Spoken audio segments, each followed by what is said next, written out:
Jemi sot në aeroportin ndërkombëtar të Rinasit, së bashku me drejtorin e përgjithshëm të doganave për të parë masat e mara,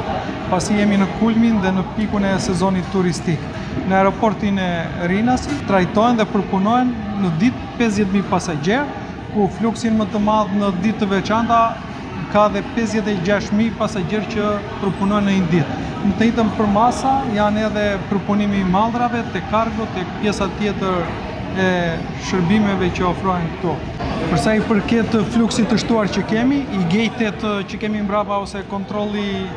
që bëhet automatik, ka dhënë një rezultat shumë të mirë, ku kemi ulur moshën nga 16 në 12 vjeç për fëmijët, edhe kjo ka bërë të mundur që ne të ulim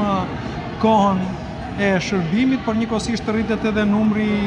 personave që kalojnë nëpërmjet i gejteve. Kjo është vërtet një akses shumë i mirë për të gjithë qytetarët, për të gjithë personat që shfrytëzojnë këtë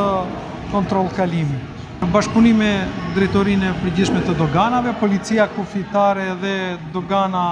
e Rinasit ka pas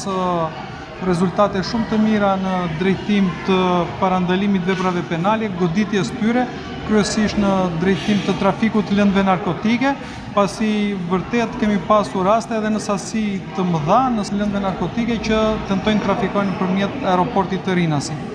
Është e rëndësishme që përveç trafikimit të lëndëve narkotike, ne të godasim edhe kontrabandimin dhe migracionin e palishëm, ku ne kemi kontrole të dedikuara në avionët për të cilat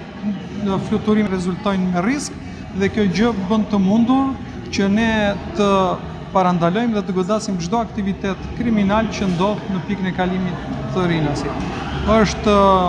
një fluks vërtet shumë i shtuar dhe ne duhet i përgjigjemi këtij fluksi të shtuar me siguri, me përkushtim dhe me sjellje cilësore të punonjësve të policisë dhe me performancë të lartë të shërbimeve.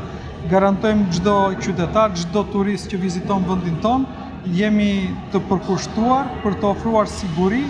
dhe ndihmë për të gjithë ata që vizitojnë Shqipërinë, si bashkëdhetarët tanë që vinë në këto ditë dhe shikojnë familjet e tyre, po dhe çdo turist të huaj që viziton Shqipërinë.